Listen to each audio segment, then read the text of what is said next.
So unit 2, which is about the waves and electricity, we started this topic yesterday. So first, the two types of waves. A wave can be a transverse or a longitudinal.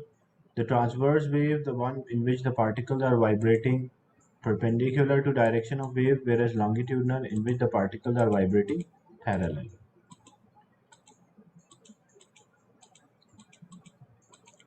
So wave is basically a mode of energy transfer, the way by which energy can transfer from one place to another. We call that as wave. So as you can see here, in this case, this is a water wave in which the particles are vibrating up and down, and the wave actually travel from one place to another. This part already we discussed, so I'm quickly going through this. So amplitude, the height of the wave is known as amplitude, height or depth of the wave. The distance between two successive crests for a transverse wave is known as the wavelength, or distance between two successive troughs.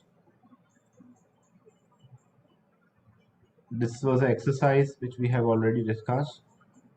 The frequency refers to number of vibration or number of waves every second.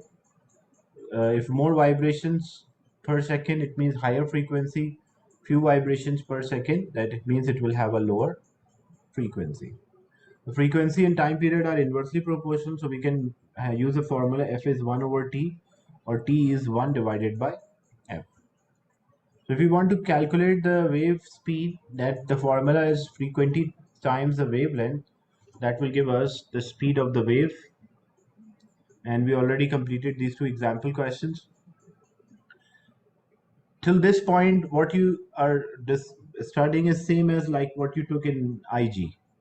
In a longitudinal wave, what happened? The particles are vibrating parallel and region of high and low pressure are created. We call that as longitudinal wave. The region where the particles are closer, we call compression.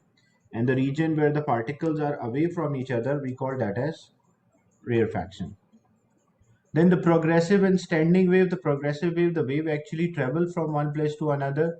Whereas standing wave, the wave which is confined within the region, we call that as standing wave.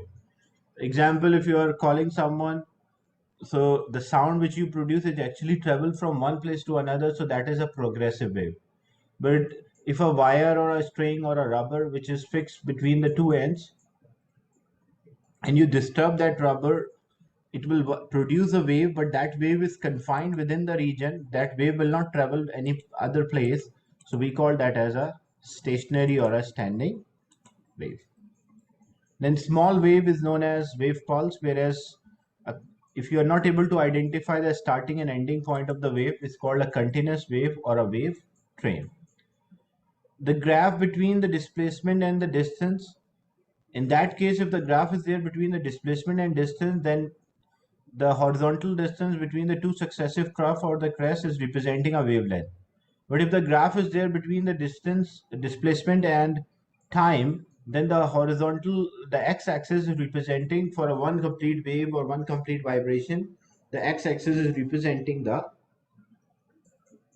time period. So this is a quick revision what we have discussed in the last session. Now, what is the concept of the phase of the wave? The phase is refers to the point of vibration, like how the particles are moving. We call that as a phase of the wave. If the particles are moving in same direction, like the way the particles are moving in the wave, that is refers to phase of the wave. If the particles are moving in the same direction, we will call them as in phase. But if the particles are moving in opposite direction, we call them as anti-phase or out of phase. So example, the best way to understand the concept of the phase of a wave is dividing the wave into angles, because phase is refers to angle as well. Angle of the wave is refers to phase of the wave. So example, on x-axis you can have time, you can have displacement. On y-axis we have displacement only. Now this is one complete wave.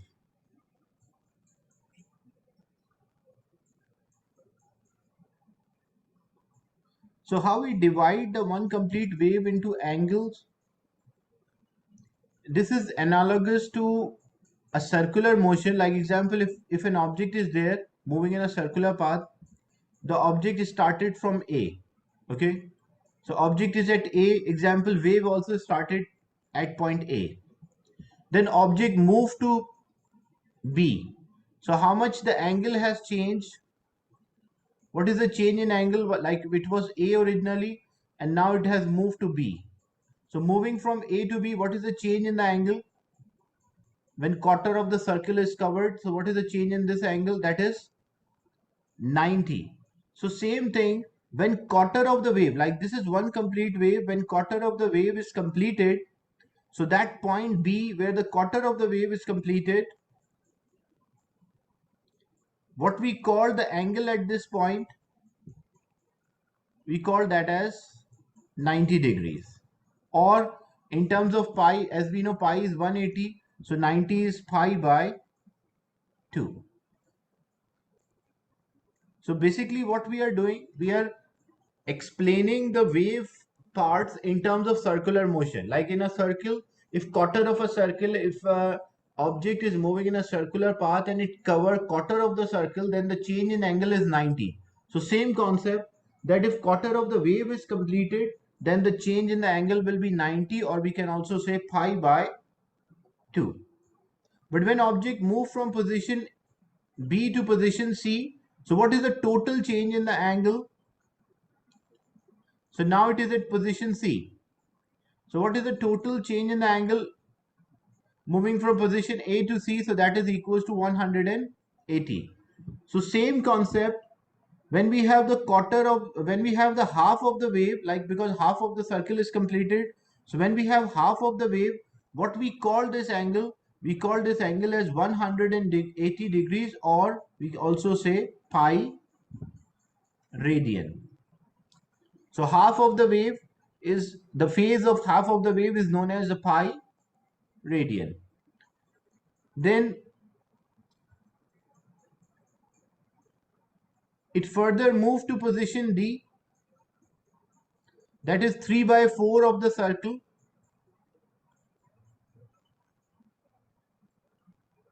So moving in a circular path, it is moving.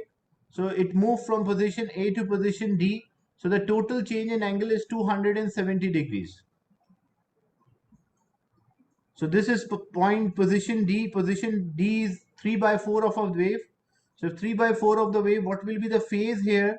What will be the angle for 3 by 4 of the wave? That is equals to 270 degrees. Or it can be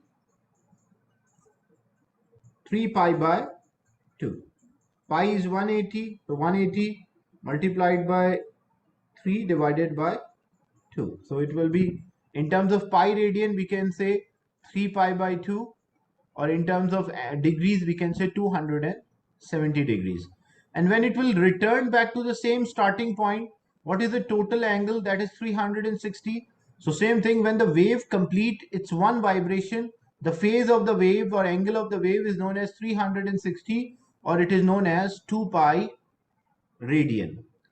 So quarter of the wave, when the wave completed its quarter vibration or motion, we call 90. When it completed half motion, we call 180. When it completed 3 by 4 of its motion, we call that as 270 or 3 pi by 2 radian.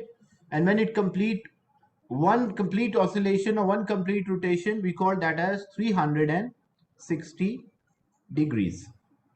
So whenever we represent a phase of the wave, how we represent? We represent in terms of angle.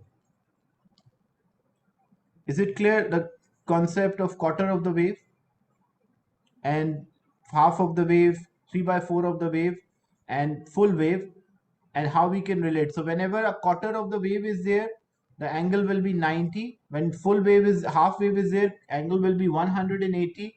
When 3 by 4 of the wave, the angle is 270, and then it will be 360. So as you can see here on the screen, there are different points are shown here.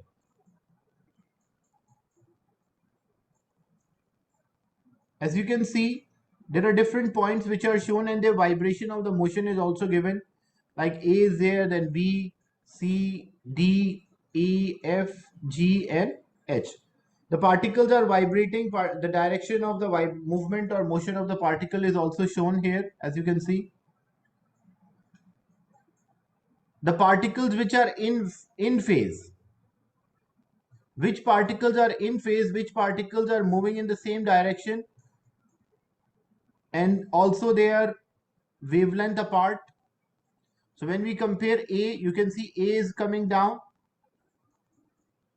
and these particles should occupy the same position. Then we say they are in phase. Like they should occupy the same position, as well as their direction of the motion or vibration should be same. So A, when we check A, position A, and we complete the wave. So what is the next point after one complete wavelength? What is the next point which is in phase with A? So the next point which is in phase with A, that is E. So in phase with A, the second point is E. When we check B, like this B is our particle. So after completing one wave, so this is crest, then trough, and then crest. So one wave is completed. So the next particle which is moving in the same direction after completing a wave, that is the in phase particle of a one wavelength. That's why B is in phase with F. When we check particle C, so when we complete a wave, so C and G, they are one wavelength apart from each other, and they are moving in the same direction. So we call them as in phase. Then D and H, as you can see, from one trough to another. So D and H both are moving in the same direction. That's why they are also in phase. So the particles which are in phase, or the wavelength apart, that is A is wavelength apart from E, B wavelength apart from F, C and G, and D and H. Is it clear? The first part, the particles which are in phase, the particle which are in phase by complete wavelength. The next, the particles which are the particle 180 out of phase and 90 out of phase. 180 out of phase means half wavelength, because if you remember, when we say the phase of the wave, the starting of the wave is 0, then it is 90, then half of the wave is 180, then 270 and 360. So the particles which are 180 out of phase, like after half wavelength, the vibration will be opposite. When we check with A, so you check A, this is half wavelength. So after half wavelength, there is point C. So A and C are moving in opposite direction. Because A and C are moving in opposite direction, so what we call them? We call that they are out of phase by 180 degrees. Like after a half wavelength, the two particles are there, but these particles are moving in opposite direction. That's why we call them as out of phase.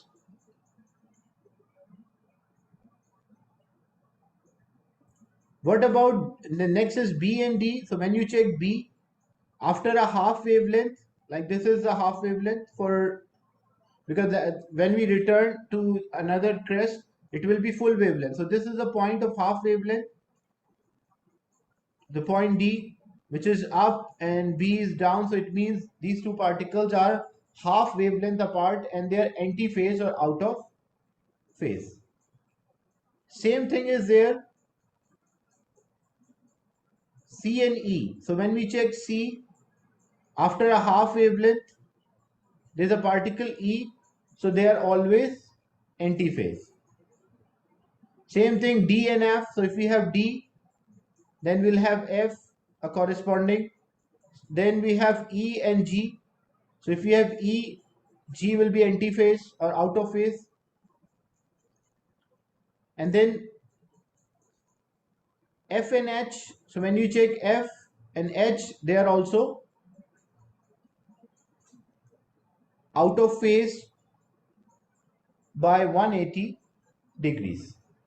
Even there is also a way to work out the out of phase. Like example, as you know, we have 0, 90, then 180, then 270 and 360. That is how we write the phase. Like example, if I want to find the particle which are in phase and out of phase, like I want to find a relation between the particle.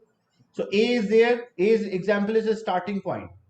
And I want to find whether A is in phase or out of phase with any point. Like example, if I want to find for point D. So what is the phase difference between them? This is 0. Then quarter will be 90.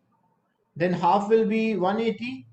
And then 3 by 4 will be 270. So it means when we say A and D, what is the phase difference between them? That will be 270 is a phase difference. So same way, when you have particle which are 90-degree out of phase, example A and B, 90-degree out of phase means after quarter. So A, even though as you can see A is moving down, B is also moving down. But why we are saying they are out of phase? Because they are not occupying the same position. If the two particles occupy the same position from the equilibrium and they are moving in the same direction, in that case we say they are in phase. Otherwise we always say they are out of phase. So we can, even though A is moving down, B is moving down, both are moving in the same direction, but we don't say they are in phase. Why? Because they don't have the same way of vibration. Direction of vibration is same, but the distance which they travel, a mode of a vibration is different. That's why we say they are still out of phase. And what is out of phase here? The angle difference between them, that is equals to 90 degrees. Is it clear, the concept of in phase, 180 out of phase and 90 out of phase? Like if the quarter difference is there, we call 90 out of phase. If half wavelength difference is there, we call 180 out of phase. And if the one complete wavelength difference is there, then two particles are said to be in phase. Any doubt till this point?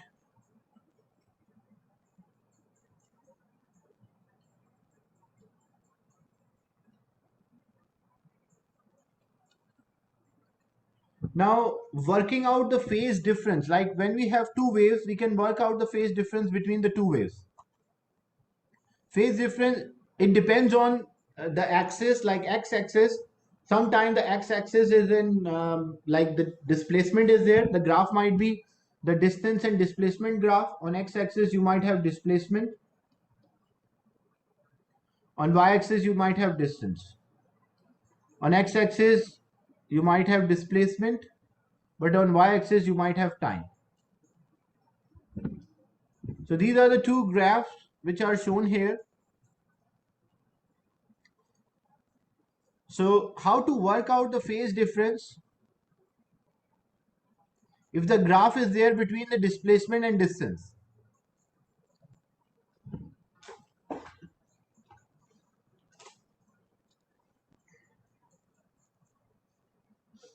So example, we have two waves.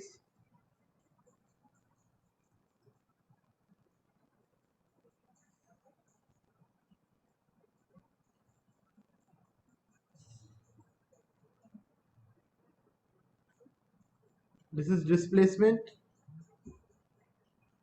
and distance example. And we have two waves. One wave is starting from origin and another wave started already and completing its vibration.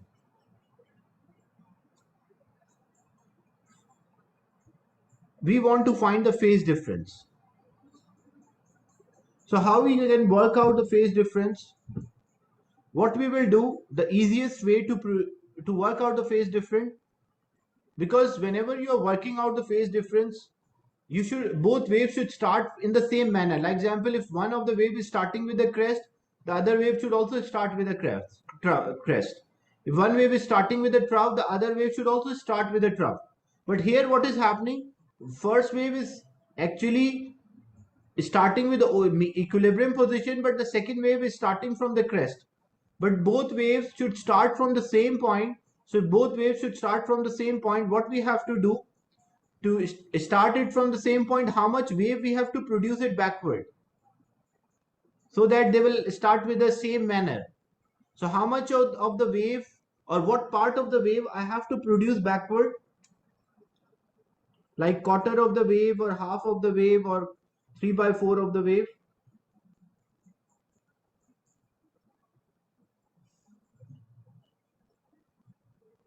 So it is 1 by 4 of the wave, that's right.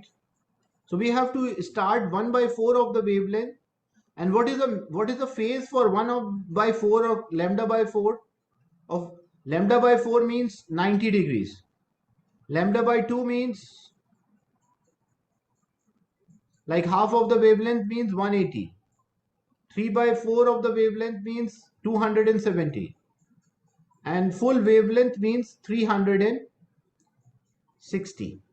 So how much wave we have to produce backward? We have to produce this wave backward, like quarter of the wave we have to produce backward, so that both will start in the same manner. So what is the phase difference here?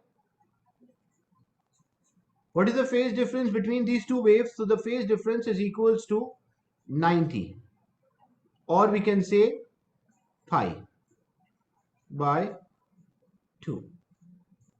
Is it clear, this part, the phase difference, how we work out the phase difference? So basically both waves should start in the same manner. So when the both waves start with the same manner, how much wave we have to produce so that they start with the same manner, we call that as phase of the wave. Another example,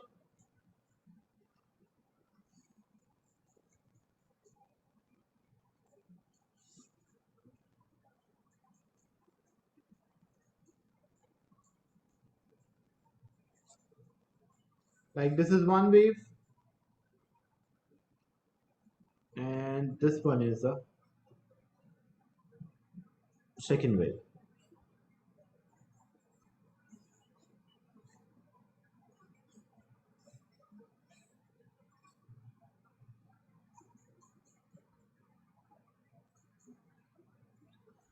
So two waves are there. As you can see, both waves are not starting from the same manner. Like if one is starting with a crest, like completing a crest, or starting from origin and equilibrium position and moving towards the crest, the other should also move towards the crest. So the red one is actually starting from equilibrium, but it is a trough.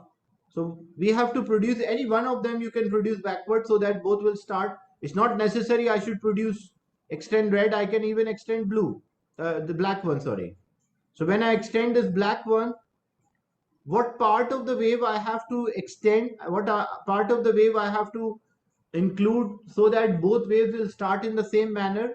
So half of the wave, and if we want the half of the wave, what is the phase difference? The phase difference is 180 degrees. Is it clear, this part? So here the phase difference is 180 degrees. So what part of the wave we have to extend, that is refers to the phase of the wave.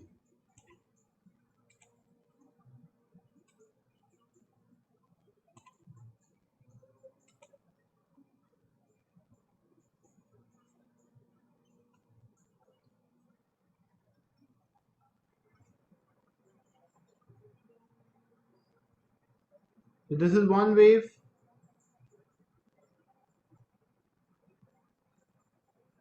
This is another.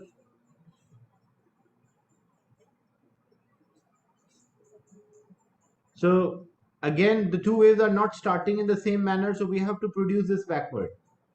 When I produce quarter, it does not have the same way. Then I produce for half, it does not have the same.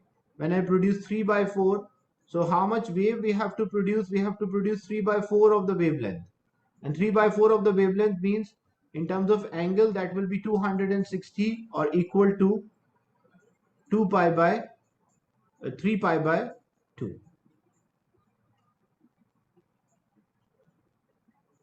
So the phase difference here is 270 or 3 pi by 2. So as you can see, the two waves are given here.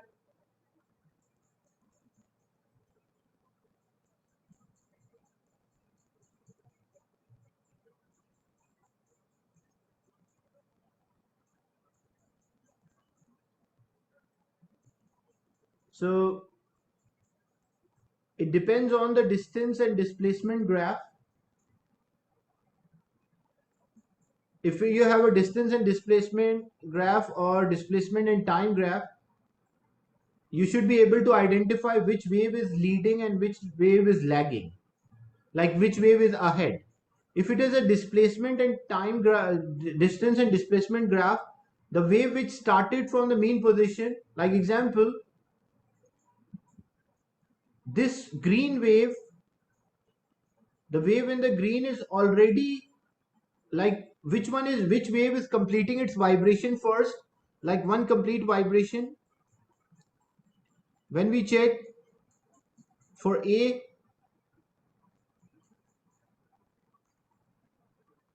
this is one complete vibration.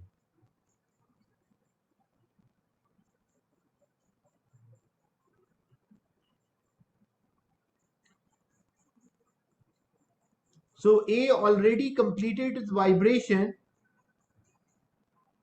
from the mean position. Like when we are talking about which wave is completing its vibration from the mean position, when we have a displacement and distance graph, so when we check for A is starting from here. This is a starting point of A. So there will be a crest and a trough. So A completed a vibration. But what about wave B from the mean position? Whenever we say about vibration from the mean position. So this is a mean position. Then from the mean position, this is how the wave B is completing its vibration. So this is a point for B when it completed the vibration. So which wave is completing a vibration first, A or B from the mean position? So wave A is completing a vibration first from the mean position compared to that of B. So that's why in this case A will lead the wave B, like A is ahead of B or A is leading the wave B. Whenever a displacement and distance graph is there, what you check? You check that the one which completed its one wave or vibration first, that is the one which is leading. But you always check from the mean position. But what about if you have a displacement in time graph? When you have displacement in time graph, so this is the time axis. Time axis means like this wave, it's a time axis, so it means this wave was already moving. So this wave was already moving. So which wave started first here? In this example, when we have time on x-axis and displacement on y-axis, so wave B is already moving. Wave B is at near its extreme position. So it means wave B started its vibration first as compared to wave A. So whenever you have a displacement and time graph, the one which is already at its extreme position, that wave is leading the other one. So it depends on the axis. In MCQs, multiple choice questions, you may find a graph of displacement and distance. So if it is a displacement and distance, what you check? You check the vibration which completed the vibration first from the mean position.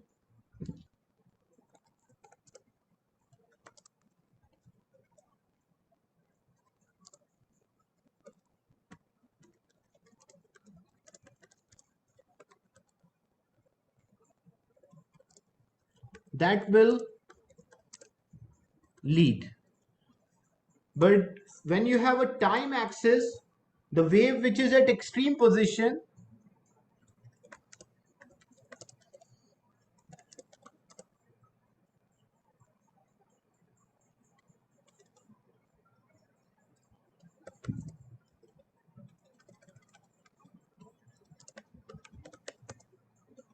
or near the extreme position,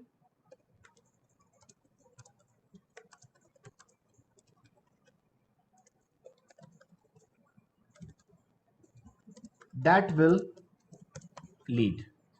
So the two graphs appear to be very similar, but the concept is different. Like the concept of the one which is leading is the one which completed its vibration from the mean position. So if it is a displacement and distance graph, the one which completed its full wave first, that is leading. But in a displacement and time graph, the one which is already near the extreme position or about to complete its vibration, it means, because this is a time axis, so what does it mean? Like already this wave was moving and we start to monitor from this point, but in reality this wave was already moving. That is why we'll say this wave is leading. So in the first figure, A was leading the B in displacement and distance graph, but in the second one, displacement in time graph, B is leading the A. And if we want to find the phase difference here,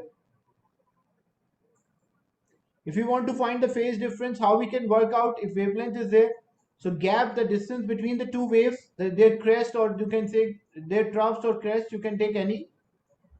The horizontal distance, that is x, divided by wavelength. What is the wavelength? Like the length of one wave, that's called wavelength. So that will be lambda. So this will be lambda,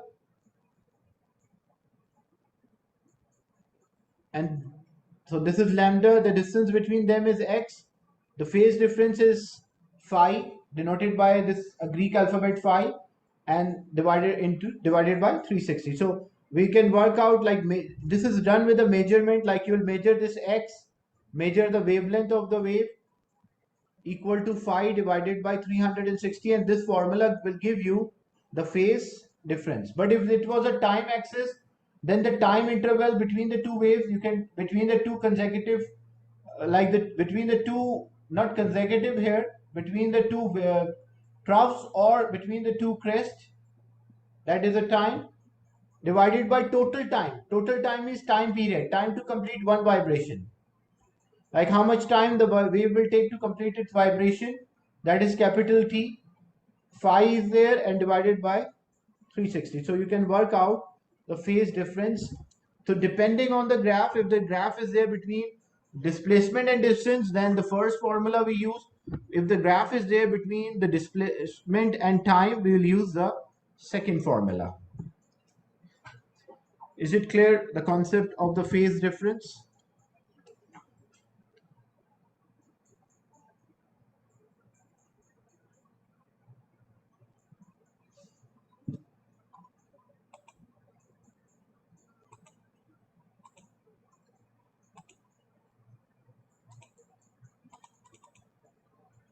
Then what is the concept of wavefront? Wavefront, basically the lines which are representing the identical points, we call that as a wavefront. And wavefront can be a plane wavefront. So wavefronts can be plane or it can be spherical. Basically, like if there are a lot of waves which are moving in one direction, so it will be difficult to draw all of the waves.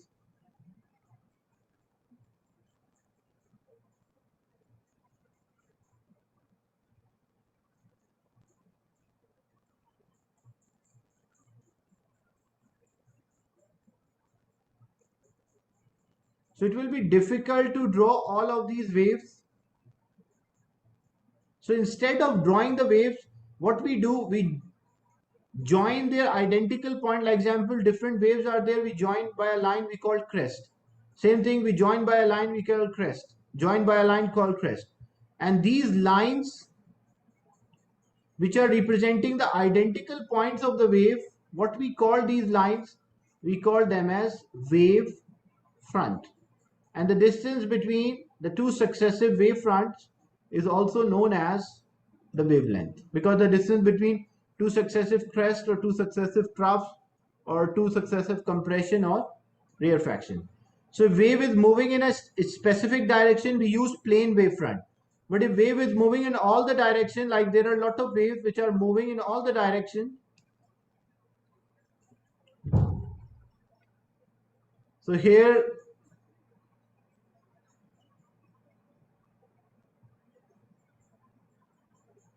Example, the waves are moving in all the direction.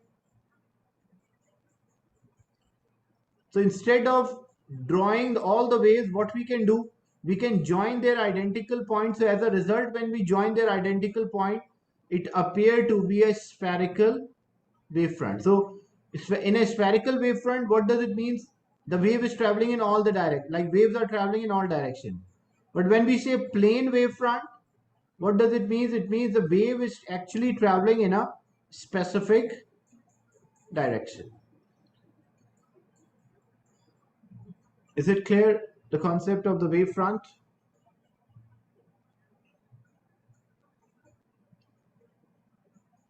And these wavefront, like, because all the waves are not visible to us, but water wave, the best example, as the water waves are easy to produce and we can observe them. So if you drop a stone in a pond, what you will observe, you'll observe the wave will spread out, and these waves are known as the wave fronts. Like what we see when a ripple is, like the waves are formed when we drop or disturb the surface of the water. So these ripples or waves are actually wave front, which are representing the identical point of the wave. Then some definitions are there which you have to learn. I just sort out those definitions. Like wavefront, the line that join the identical point or all the points in phase. In phase means the particles are moving in the same manner. Out of phase means they are moving in. If a crest and a trough of a wave do not coincide with each other, they are thought to be out of phase. And if crest of one wave is same degree the other trough, then we say completely out of phase, or we use a term antiphase. What is the coherence means? The term coherence means the wave which is emitting out all the identical waves. Like every time, like the laser light is a coherent source. What is the meaning? Every time when the light is coming out, it is always giving out crest. So when a source is emitting out every time same phase of the wave, we call that as a coherence or coherent source. But normally, like filament bulbs or lamps, which we are using commonly, so these filament bulbs or lamps, they're not emitting out the identical phase. Sometime like crest is coming out, sometime the trough is there. So different types of phase can come out from the source. We say that is non-coherent source. So coherent source is the source which is emitting out or every time the same phase of the wave. Then we'll discuss, I'll share another link and we'll discuss the difference between the path difference and the phase difference.